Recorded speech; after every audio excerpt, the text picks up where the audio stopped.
Hello, I come back. Welcome, guys. I'm Lisady. If you're watching for the first time, I'm joined by Lima today. We're talking about if you haven't seen the other episode, go watch it. We had Lima already to speak about who she is, so I'm not going to get into that. If you don't know, you'll see there. Watch it. But Lima, you're a somatologist, right?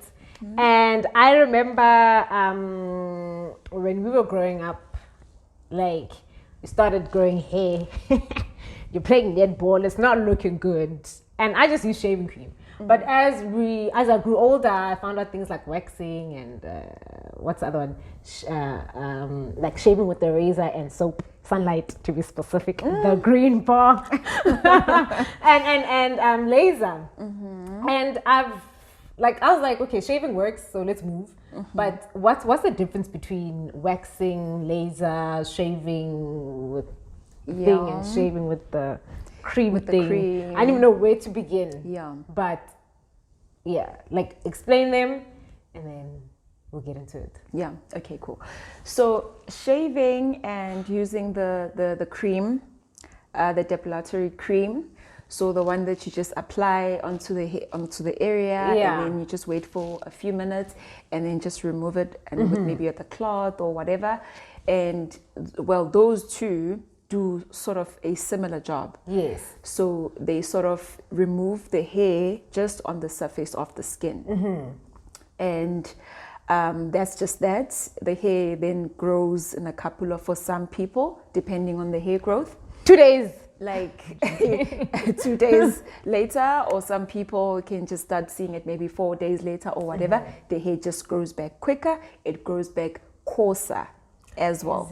Because underneath, remember, you are just removing hair just on the surface of the skin, and the hair growth underneath. What then happens is that in the hair shaft, the hair in there, it just grows sort of wider, fuller or coarser, basically thicker. Thicker is the right word. Really? Thicker. Unlike plucking and plucking and waxing, where obviously we apply a wax and we just remove it. It sounds like that. Yeah, it's just removing the hair. The waxing, it just causes the hair to be removed from the follicle. So from the roots, it just gets removed like that. And then it's going to take like weeks for the hair to sort of start growing from underneath. Yes, for to start growing underneath, and then eventually you start seeing it come to the surface of the skin. Okay. So those are the sort of the two differences. But even with plucking, sometimes when you use a tweezer, you must make sure that you are actually pulling the hair from the follicle, same technique as you would be doing with the waxing, because sometimes you can just like break the hair, and then like there's still hair underneath, and then you've just removed the hair just at the top or surface of the skin. And then laser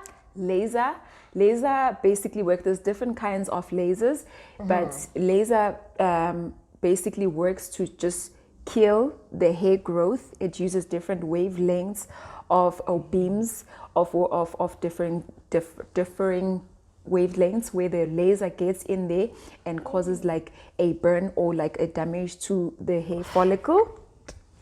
That happens all underneath the skin, because it actually travels deep down into the skin in the layer called the dermis, where the hair follicle lies, and then it just damages the hair growth there.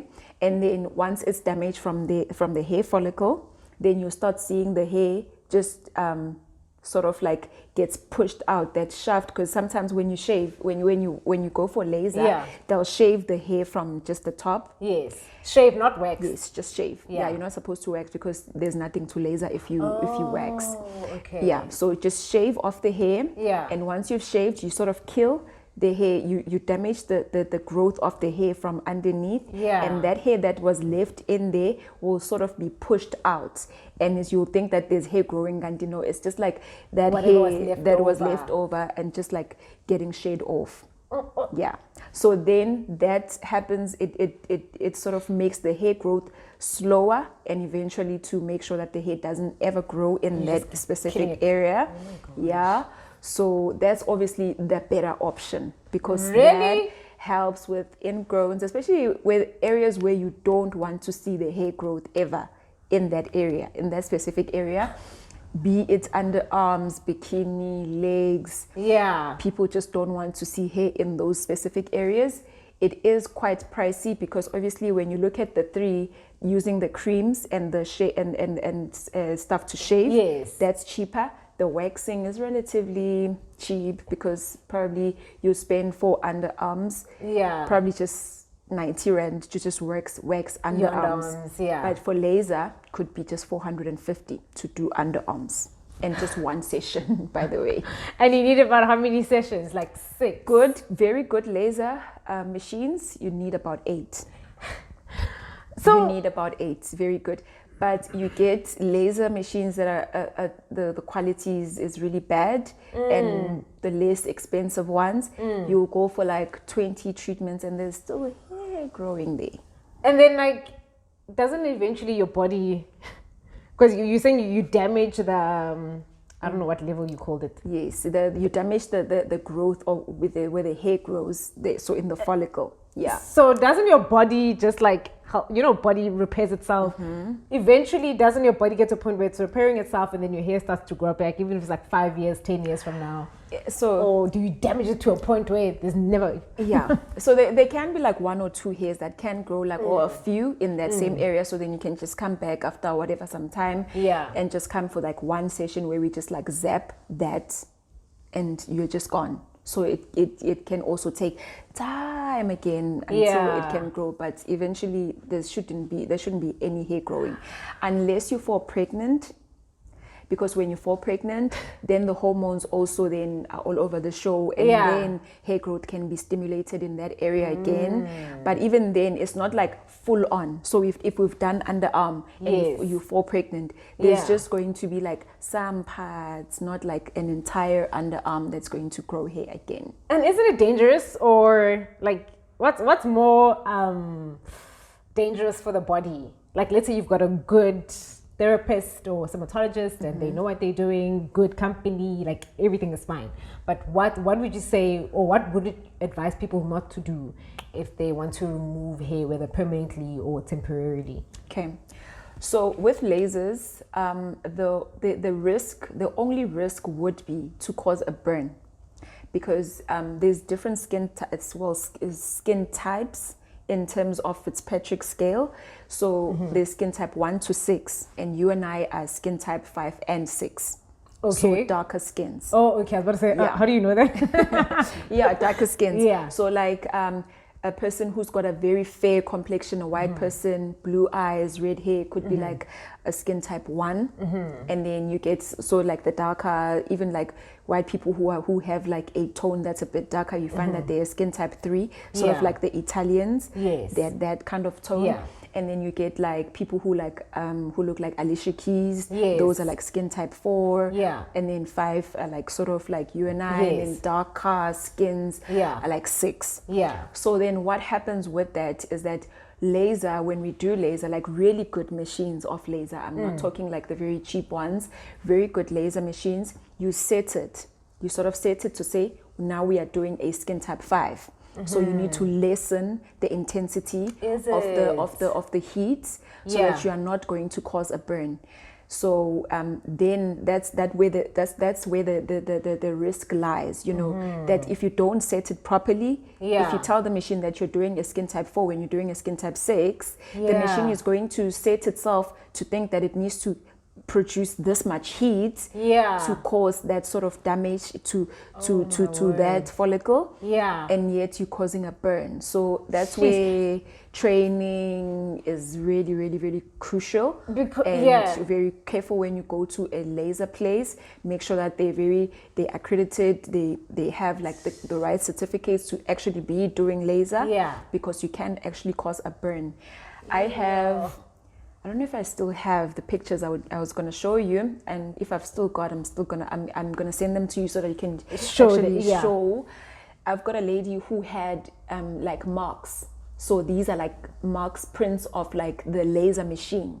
A black lady who went to and funny enough, she went to a doctor, and she wanted a skin rejuvenating treatment.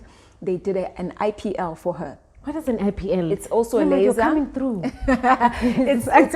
It's also a laser machine, but it works in two ways. It works to remove hair, but also to work as a skin rejuvenating treatment. Okay. So they did that on her. You actually see the burns, the marks where the Going skin all is the like way. all the way, and you can actually see it's like that. Absolute negligence. Yeah. And it shouldn't have happened. So those are the things. Could you sue them? Yeah, because I asked her, why didn't you sue? She must go back and sue. Yeah. Jeez. So, okay. yeah. So those would be like sort of the risks that would come with that. But otherwise, lasers are safe because the wavelength at which obviously the laser is being produced to get into the skin and get to work. It's quite safe. It can't cause any cancers. It's safe to because I was about to ask, like my thing was, it's like everything causes cancer, and laser was like number one. Yeah, with some research or whatever. No, the type of heat and light that it uses, it actually is very safe to use on the skin. They've been FDA approved, and they're quite safe to use on the skin. You need to actually know what you're doing to be doing a laser, especially things like whether you're doing laser on the face, you could like cause like serious damage to the skin. Yeah. Things that something like that can never be repaired. It's permanent damage. Yeah. Sheesh. So and then just in terms of the different kinds of hair removal treatments that you can get.